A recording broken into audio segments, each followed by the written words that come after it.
Hello student, online class में आपका स्वागत है। मैं एनर्जिकल। हम बीएड तृतीय वर्ष की गणित शिक्षण शास्त्र में पहली इकाई पढ़ रहे हैं। बीएड सेकेंड ईयर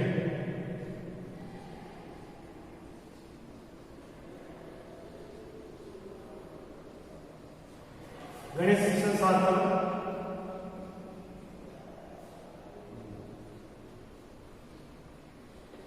गणित शिक्षण इकाई 1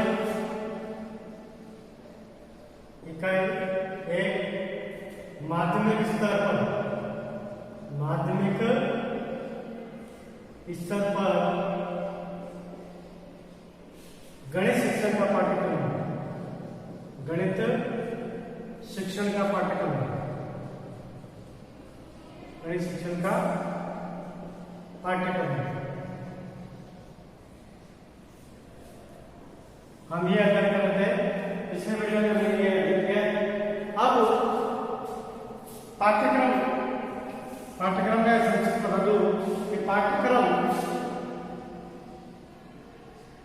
अंग्रेजी के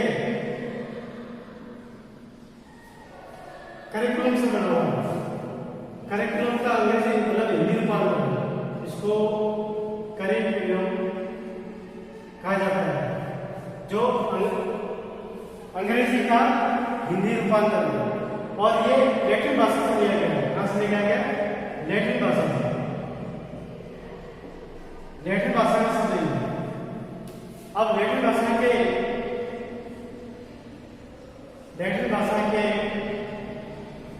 कुरेल शब्द से बना हुआ है। किससे बना हुआ है?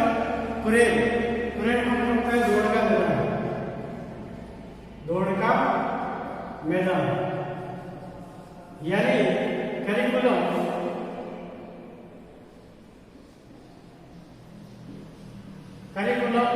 वह क्रम है जिस पर किसी व्यक्ति के द्वारा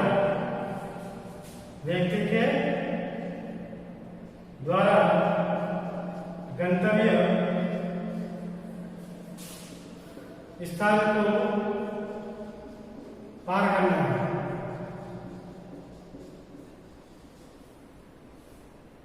मतलब है कि पाठ्यक्रम एक ऐसा माध्यम है, पाठ्यक्रम एक ऐसा माध्यम है, करिकुलम वह क्रम है जिससे किसी व्यक्ति के द्वारा गंतव्य स्थान पर पार करना है। यानी अर्थ हुआ है कि पाठ्यक्रम वह साधन है जिसके द्वारा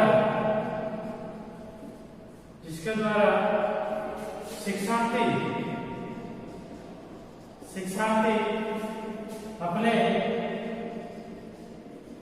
जीवन के जिसके द्वारा शिक्षार्थी अपने जीवन के लक्ष्यों की प्राप्ति करता है। लक्ष्यों की प्राप्ति करता है। यानी पाठ्यक्रम एक ऐसा मार्ग है, पाठ्यक्रम एक ऐसा माध्यम है जिसपे चलकर एक बालक और एक शिष्य अपने लक्ष्य की प्राप्ति करता है। यानी पाठ्यक्रम एक मतलब बालक के सहारा है।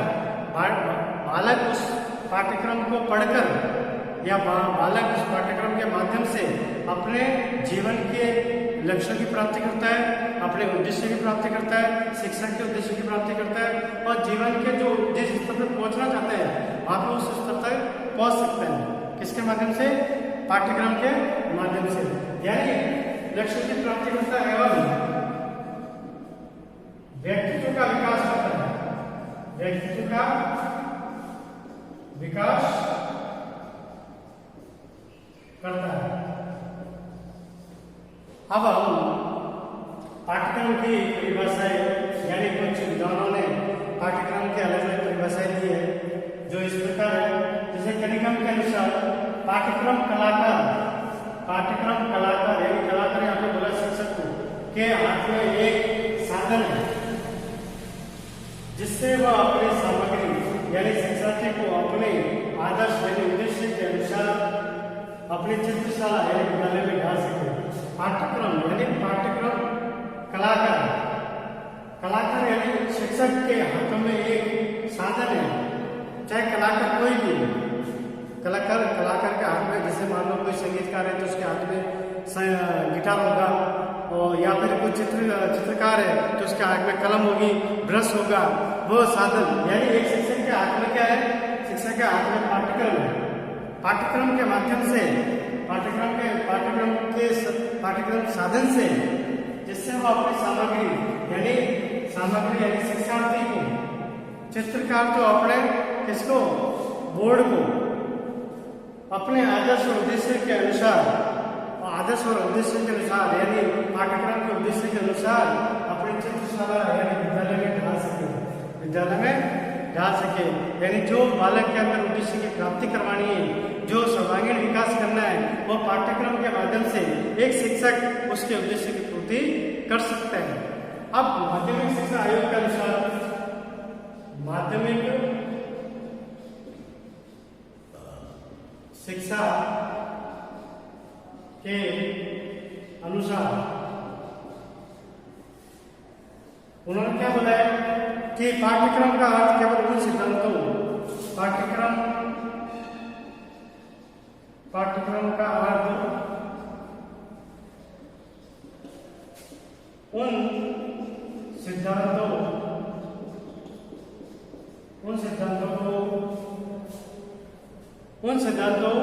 विषयों से नहीं है जो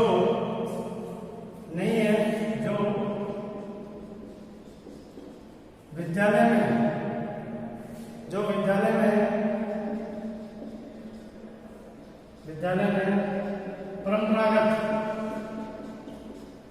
परंपरागत तरीके से या परंपरागत रूप से पढ़ाए जाते हैं।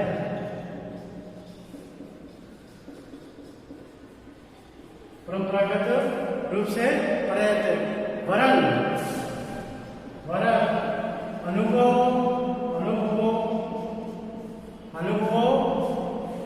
की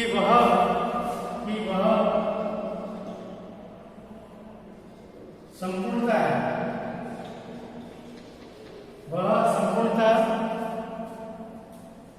भी सम्मिलित है।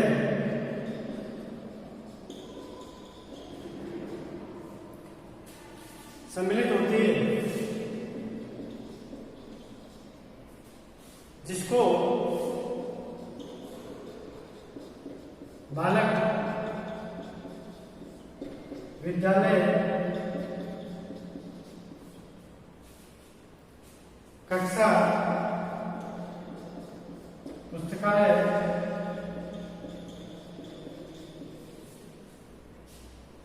प्रयोगशाला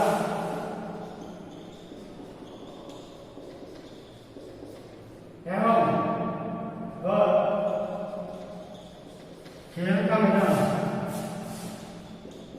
खेल का मैदान औपचारिक संदर्भों में अनौपचारिक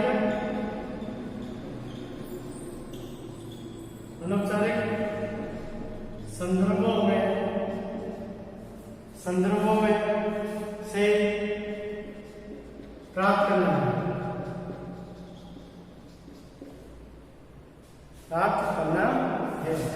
अर्थात पाठ्यक्रम का अर्थ उन सिद्धांतों विषयों से नहीं है जो विद्यालय में परंपरागत रूप से पढ़ाए जाते हैं। यानी पाठ्यक्रम हम उसको नहीं कहेंगे जो एक विद्यालय में एक कक्षाओं में पढ़ाया जाता है। पाठ्यक्रम हम उसको कहेंगे जिसको बालक विद्यालय कक्षा पुस्तकालय प्रयोगशाला और खेल का विधान और अनौपचारिक संदर्भ से प्राप्त करना है। यानी वो पाठ्यक्रम में उन सभी बातों को सम्मिलित करते हैं जहाँ से प्रयोगशाला से, पुस्तकालय से, खेल के मैदान से, विद्यालय से और परिवार समाज से ज्ञान की प्राप्ति हो सके। यानी पाठ्यक्रम में उन सभी विषय वस्तुओं को जोड़ा जाएगा जहाँ से वो बालक ज्ञान प्राप्त कर सके। केवल पुस्तक का ही ज्ञान हम नहीं कह सकते, पाठ्यक्रम की संपूर्णता नहीं कहा जा सकता। पाठ्यक्रम की संपूर्णता तभी होगी जिसमें हर विषय को जोड़ा जाएगा, हर कार्य को जोड़ा जाएगा।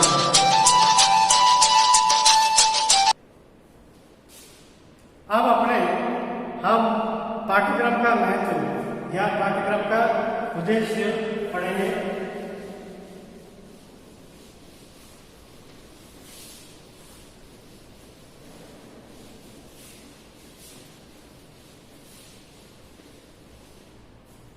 पाठ्यक्रम का महत्व।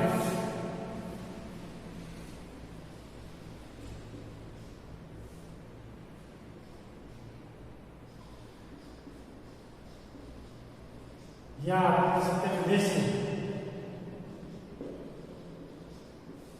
इससे पहला है शिक्षा के उद्देश्य की प्राप्ति। शिक्षा के उद्देश्यों की प्राप्ति। दूसरा है शिक्षा प्रक्रिया का व्यवस्थीकरण। शिक्षा प्रक्रिया का व्यवस्थीकरण। तीसरा है समय व शक्ति का उपयोग। समय व शक्ति का उपयोग, सदुपयोग बोल सकते हैं, सदुपयोग। इसके बाद पाठ्य पुस्तक का निर्माण। पाठ्य पुस्तकों का निर्माण में सहायक, पाठ्य पुस्तक के निर्माण में सहायक। पांचवा है मूल्यांकन प्रक्रिया में सहायक। मूल्यांकन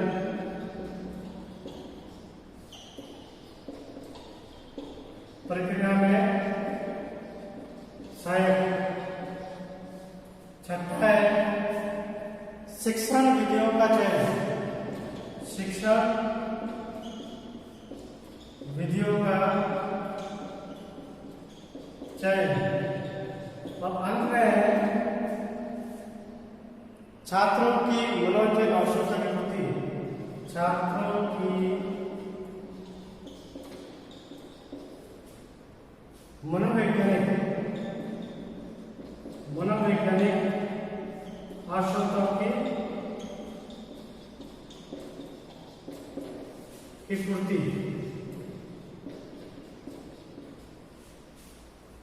तो ये 12 से महत्व देने के पहला महत्व है शिक्षा के उद्देश्य की प्राप्ति, यानी पाठ्यक्रम निर्मित होने से, पाठ्यक्रम बना हुआ होने से शिक्षा के उद्देश्य की प्राप्ति होती है। अगर पहले से कोई कार्य योजना बनी हुई हो तो कार्य एकदम सही तरह से चलता है, कार्य सही सफलतापूर्वक पूर्ण होता है। तो उससे क्या होता है कि बालक की शिक्षा के उद्देश्य की प्राप्ति होती है। बालक से हम जो उद्देश्य, अपेक्षित उद्देश्य करना चाहते हैं, या जो हम उद्देश्य का विश्वास करना चाहते हैं या उद्देश्य की कल्पना करना चाहते हैं बालक से, तो उस उद्देश्य की प्राप्ति बालकों से हो जाती है। पाठ्यक्रम निर्मित होने से बालकों में शिक्षा के उद्देश्य की प्राप्ति हो जाती है। दूसरा है शिक्षा प्रक्रिया का व्यवस्थितीकरण। अब कोई भी कार्य तभी सफल होगा जब उसकी कोई व्यवस्था पहले से बनी हुई है। अगर व्यवस्था नहीं होगी, व्यवस्था पहले से नहीं बनी होगी, तो वो कार्य सफल नहीं हो पाएगा, या कार्य अगर सफल होता है तो वो पूर्ण नहीं हो पाएगा।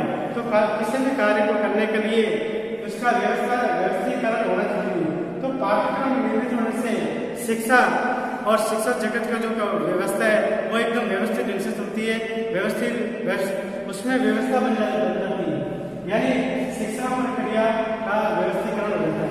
यानी पाठ्यक्रम निर्मित होने से शिक्षा जो प्रक्रिया होती है, शिक्षण जो कार्य होता है, वो उसमें क्या हो जाता है, व्यवस्थीकरण आ जाता है। तीसरा है समय और शक्ति का सदुपयोग।